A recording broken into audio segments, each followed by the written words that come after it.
Hello everyone, this is Joy. Welcome back to CUMIC Weekly, where we bring you the latest Chinese steel prices and the market trends every single week.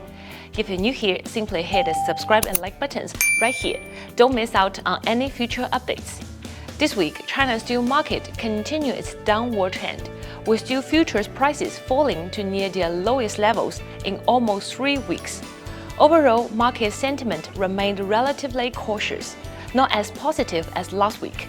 Concerns over weakening demand and the slowing economic activity continue to weigh heavily on the market. Let's see more details.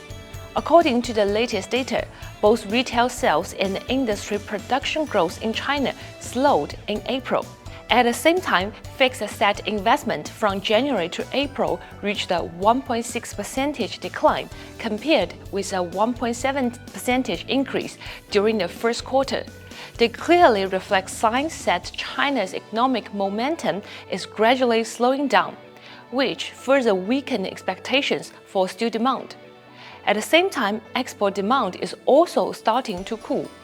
After export prices rose to relatively high levels, the price gap between domestic and overseas markets narrowed, making Chinese steel less attractive to overseas buyers.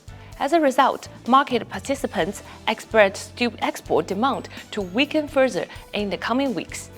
On the supply side, however, steel mill profits have improved, giving mills room to further increase production.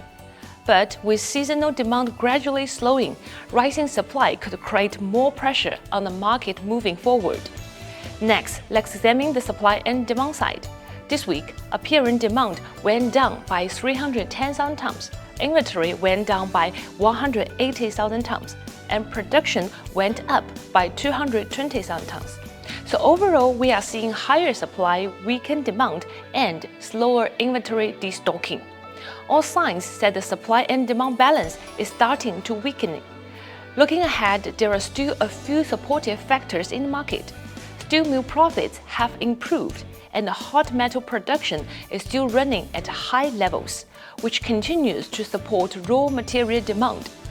Energy costs are also providing some support from the cost side. However, finished steel demand expectations remain weak, while production may still rise further, meaning supply and demand balance may not look so good later on. After the recent correction, steel prices are expected to fluctuate within a certain range in the short term. And we will keep a close eye on changes in macro sentiment and supply-demand fundamentals. Well, what's your take on the Chinese steel market? If you enjoyed this video, don't forget to subscribe to our channel and give us a thumbs up. Just hit the subscribe and like buttons right here. See you next week. Bye bye!